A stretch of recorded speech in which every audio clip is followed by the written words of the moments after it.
Nuevamente en lo político, porque fue el fin de semana de las convenciones. También se llevó a cabo la convención del Partido Nacional el sábado en el Club Atenas y allí no solo se reconfirma la fórmula presidencial, ¿verdad?, que tiene a Lacalle Pou como candidato y a Beatriz Argimón como vice, sino además se aprueba por unanimidad el programa único de gobierno 2020-2025. Y está con nosotros el senador Álvaro Delgado del Partido Nacional para contarnos con más detalle lo ocurrido el sábado. ¿Qué tal? Buenos días. Buen día, ¿cómo están? ¿Cómo le va? Lo primero que tenemos que anunciar es la contratación de Leonardo Lorenzo en el equipo de campaña. Bueno. Después del aikido emocional. No. Y en la política, se habrá que aprender a discutir en la política, ¿no? No, pero además el aikido tiene mucho que ver con aprovechar la fuerza del otro a tu favor, es así, ¿no? Más o menos. De no dañar al otro. Exacto. Porque no tiene sentido. Una Exacto. discusión no es personal, es una discusión. Mira. Es un sabio. Y para lo que se viene, los 5 años que se vienen, hay que aplicar aikido emocional, sea cual sea el resultado.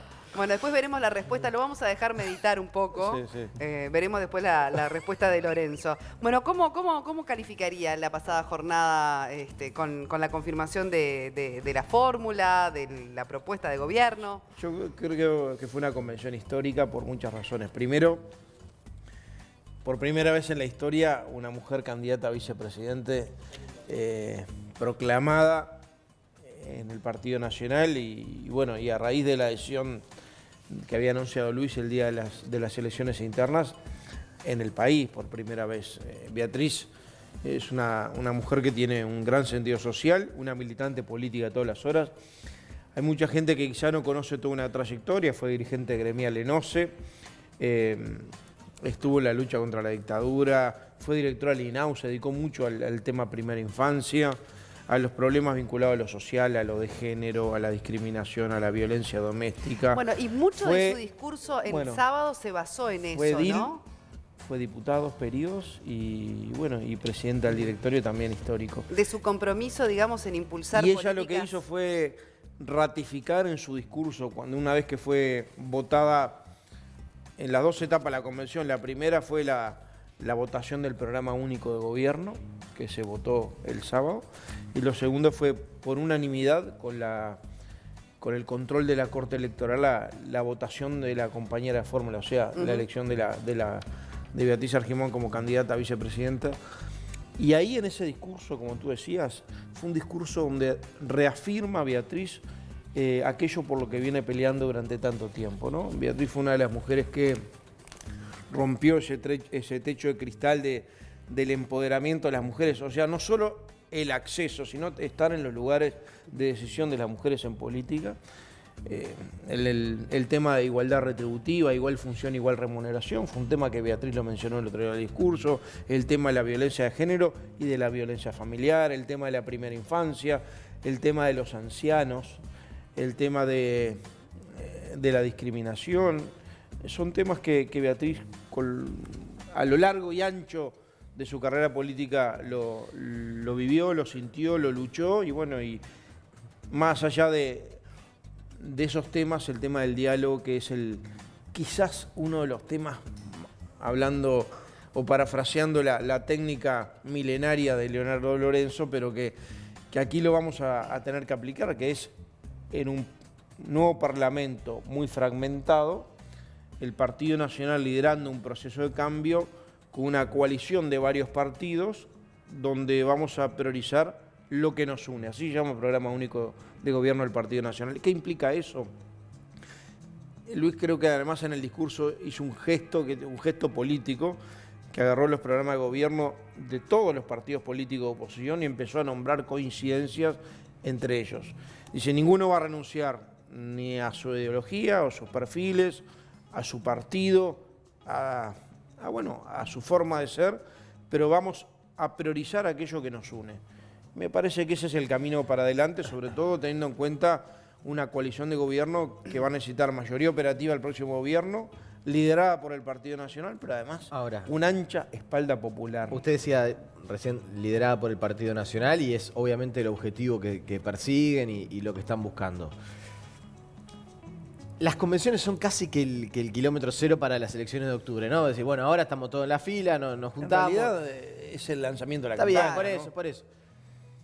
¿Le preocupa la baja en las encuestas post-internas? Bueno, en realidad hubo una sola encuesta, ¿no? Hoy se presenta la segunda, creo, ¿no? Empiezan a partir de hoy o de mañana, empieza una serie de encuestas donde empezamos a ver el monitoreo de opinión pública después de la elección y después los procesos de selección de fórmula, que es lo que vino después de la elección interna. Partido Nacional Los anuncios. cerrando esa misma noche con todos los precandidatos en el estrado y anunciando medio sorpresivamente para muchos a Beatriz Argimón, que contó con el apoyo y el aval, ayer lo reconoció Luis, a todos los precandidatos del partido que compitieron con él. Y los demás con procesos de selección diferentes en cuanto a la fórmula. Quizá el más complicado fue el del Frente Amplio, pero bueno, las primeras encuestas que van a partir de ahora en adelante van a reflejar esa situación porque los trabajos de campo se hicieron posterior a Pero esa sobre esa definición. encuesta en particular, que fue la que, No, yo bueno, creo- a ver, trascendió yo creo después que, de las internas, primero, donde hay una hay baja, dos cosas- hay dos pero vamos cosas. a recordárselo a la gente, una baja para el Partido Nacional, un aumento para el Partido Colorado y también esta Y una baja al Frente cuarta Amplio, ¿no? fuerza que crece, Eh, que es el de Cabildo Abierto. Primero, hay algo que viene como común denominador de todas las encuestas, que es el Frente Amplio hoy en cualquier encuesta, comparado con 5 años anteriores, está 14, 15 y hasta 18 puntos menos de lo que estaba en el mismo momento comparado 5 años anterior, más o menos Sí, con la en con la esta elección situación. anterior, pero con respecto... Eso es lo primero que tenemos que ver, porque en definitiva si nosotros queremos en un proceso de cambio, hoy el oficialismo es la fuerza que además tiene mayoría propia del Parlamento, que llegó al 50% del electorado, hoy no lo tiene. La oposición sumada es mucho más que el Frente Amplio. Las bajas o suba las encuestas, y bueno, son datos de los momentos y de la realidad, vamos a ver cómo se confirma.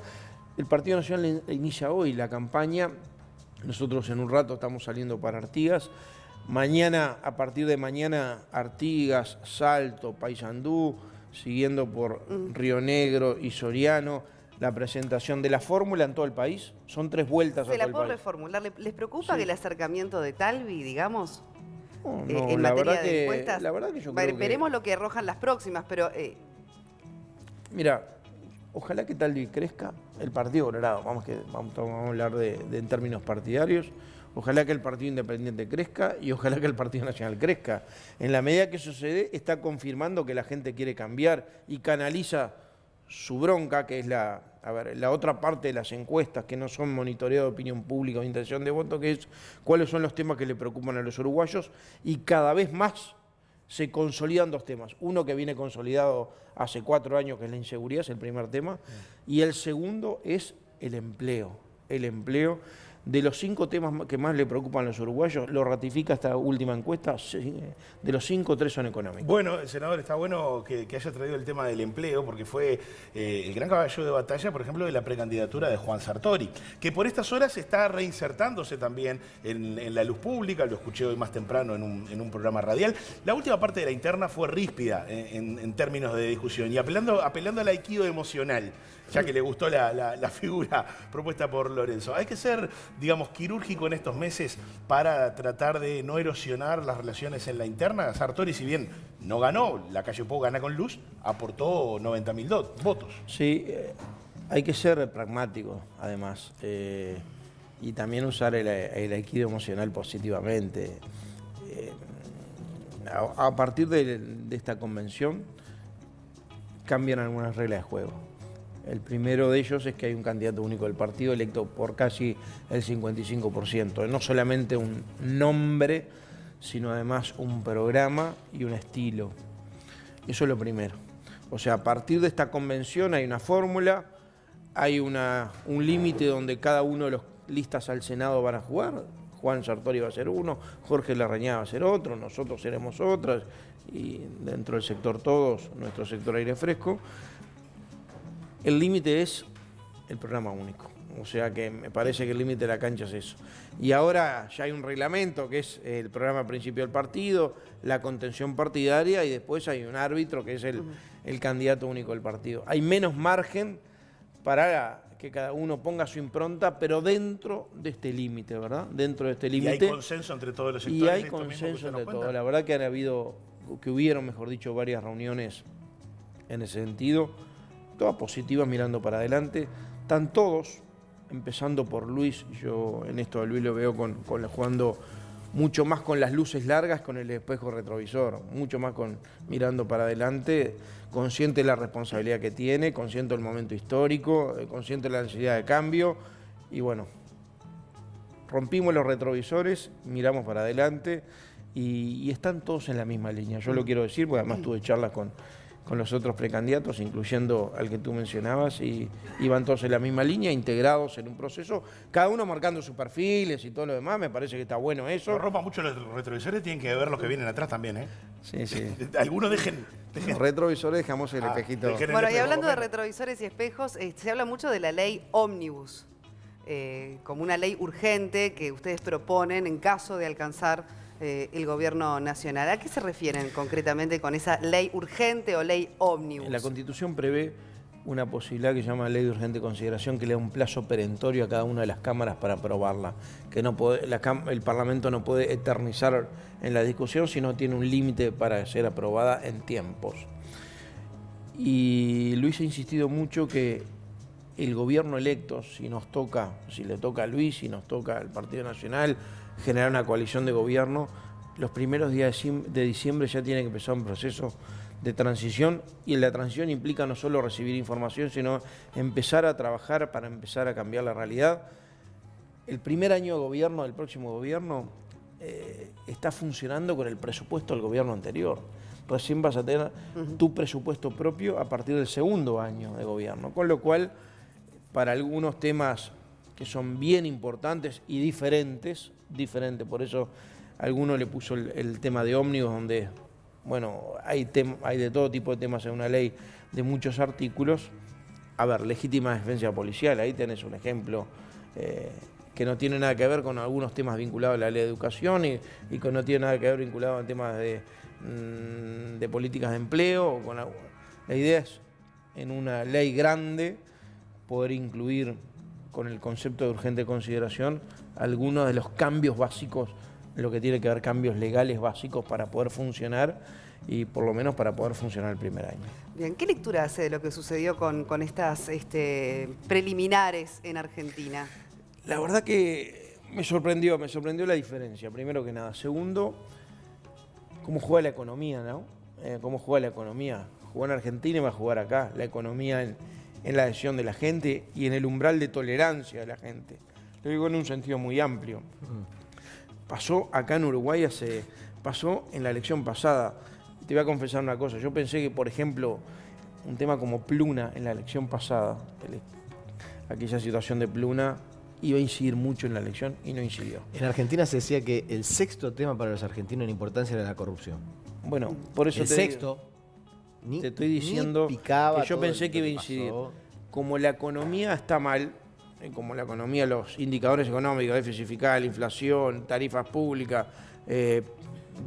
PBI, deuda, bueno, Sí, la gente. todo el manual, la gente empleo. Claro.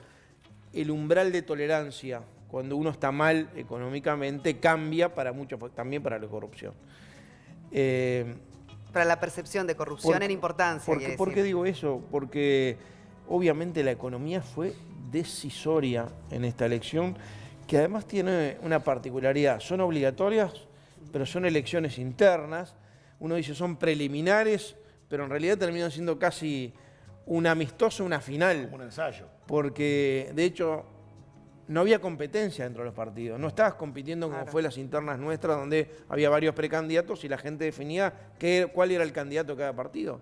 Competías partidos contra partidos con fórmula cerrada, con elecciones obligatorias. Termina siendo una van premier de lo Claro. que va a ser el Exactamente. mismo día que las elecciones uruguayas son las elecciones argentinas, Pero, y el mismo día que el balotaje uruguayo es el balotaje en Argentina. ¿Cree que fue un voto castigo a Macri? Recién pasó, pero yo creo que ese fue un voto Ahora- con el ánimo, con el bolsillo fundamentalmente, que que quizá esperaba estar mejor y no la está pasando bien en Argentina. Es mi impresión, habrá que ver con mucho más análisis del tema. Hay gente que dice que hay que mirar con No mucha... es trasladable. Con mucha, bueno, No es ahora trasladable. vamos a hablar de eso.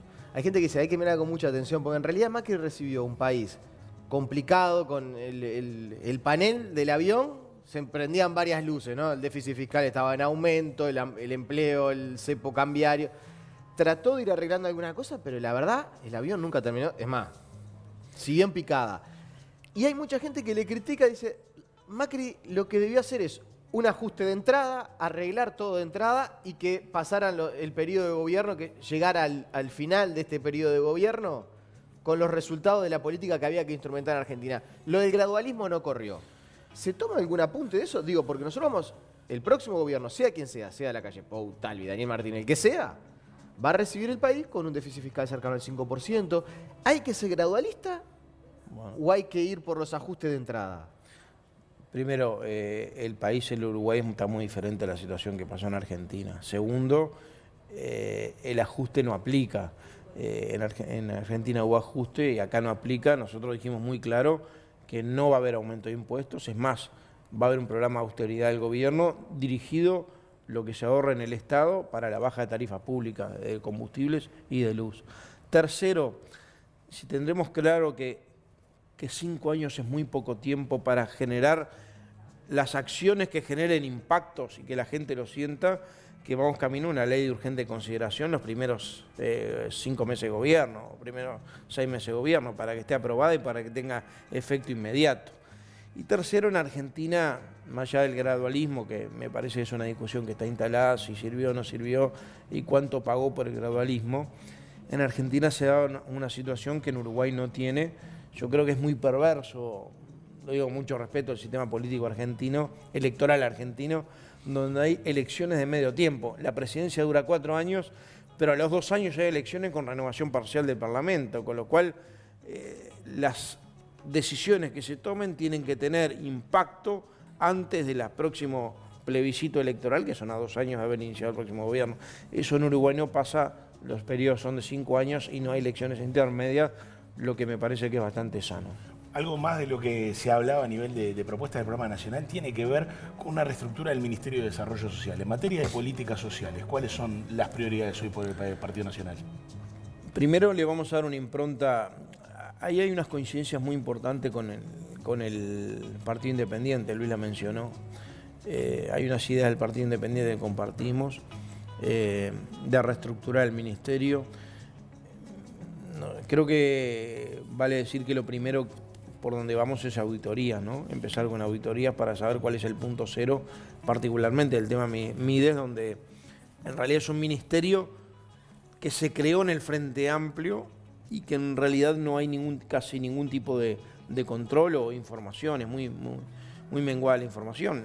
Los únicos que sabemos, informaciones vinculadas a algunos gastos, lo que aparece en el presupuesto, pero toda la discusión sobre algunas irregularidades en el Mides, discusión sobre el tema de la gente que está en la calle, la asunción del Mides al final, cuando todo el mundo se sacaba la pelota de arriba de quién era responsable de algunas situaciones que se estaban dando en el Uruguay profundo y en el Uruguay Montevideo, acá cerca, acá a 5, 6, 7, 10 cuadras de acá, de gente durmiendo bajo los nylon. Hoy hay el doble de gente viviendo, 190.000 uruguayos viviendo en asentamientos. Hay más asentamientos que en el 2002 y la verdad que hay una duplicación de gente durmiendo en la calle. El tema del Mides para nosotros es clave. Vamos a generar mejores políticas sociales. Acá no se recortan beneficios, la idea es tratar de mejorar los beneficios, entre otras cosas también de evaluación de impacto, que es lo que no está bien, o por lo menos los datos que tenemos que no hay hoy, y además generando algo que creo que estamos careciendo, que son rutas de salida. O sea, uno genera los beneficios para alguna gente que necesita la oportunidad de la ayuda, pero si no además vas generando ruta de salida, terminás presupuestando el beneficio y es como un círculo vicioso donde a la gente hay que ayudarla y hay que ayudarla también a salir para valerse por su propia sobre el tema del empleo, ¿cómo alguna cosa que nos pueda adelantar? Porque no podemos desarrollar todo el programa, pero algún punto que le parezca clave en esto de generar fuentes de trabajo, que pasa a ser una de las preocupaciones principales casi que sobre ahí, paralelas a la seguridad, a la educación, pero que viene cobrando mucha importancia para la Por gente. 2 vías, es larguísimo, pero por 2 eso, vías. no, destáqueme algún Uno punto tiene en que ver particular. con el tema macro, o sea, condiciones de competitividad, porque eso está asociado a la inversión y la inversión está asociada al empleo, está frenada la inversión en Uruguay.